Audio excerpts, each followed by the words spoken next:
Champions লিগের semifinal মানে উত্তেজনার পাওয়ার চড়া, আর বার্সেলোনা ও ইন্টার মিলান মিলে সেটিকে নিয়ে গেলেন অন্য উচ্চতায়। কাতালানদের ঘরের মাঠ অলিম্পিক স্টেডিয়ামে বুধবার রাতে দর্শকরা উপভোগ করলেন এক দুর্দান্ত গোলবর্ণার ম্যাচ শেষে ফল ৩-৩ গোলের ড্র। মৌসুমের রেকর্ড ৫০,৩১৪ দর্শকের সামনে ইউরোপীয় ফুটবলের এই মহারণে উভয় দলই তুলে ধরেছে আক্রমণাত্মক ফুটবল।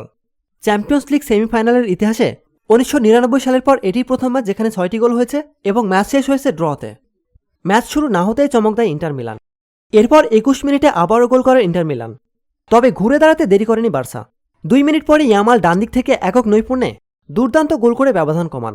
প্রথমার্ধ খেলা শেষের আগে এক গোলে পিছিয়ে থেকে হাফ টাইমে যায় বার্সা। দ্বিতীয়ার্ধে লাউতারো মার্তিনেজের ইনজুরিতে মাঠে নামেন মেহেদি তারমি। ৬০ মিনিটে কর্নার থেকে হেড করে নিজের দ্বিতীয় গোল করেন ডামফ্রিজ, কিন্তু দ্রুতই গোল শোধ করে বার্সা। ছোট কর্নার থেকে রাফিনার শট লাগে পোস্টে, সেখান থেকে গোলরক্ষক সোমারের পিঠে লেগে ঢুকে পড়ে জালে। ফলাফল দাঁড়ায় ৩-৩। এখন সবকিছু নির্ভর করছে দ্বিতীয় লেগের ম্যাচের ওপর, যা হবে ৬ মে মঙ্গলবার। খেলাটি অনুষ্ঠিত হবে ইন্টারের ঘরের মাঠে। প্রতিনিয়ত খেলাধুলার আপডেট জানতে খেলাধুলা টিভির সাথেই থাকুন। এতক্ষণ আমাদের সাথে থাকার জন্য আপনাকে জানাচ্ছি বিশেষ ধন্যবাদ।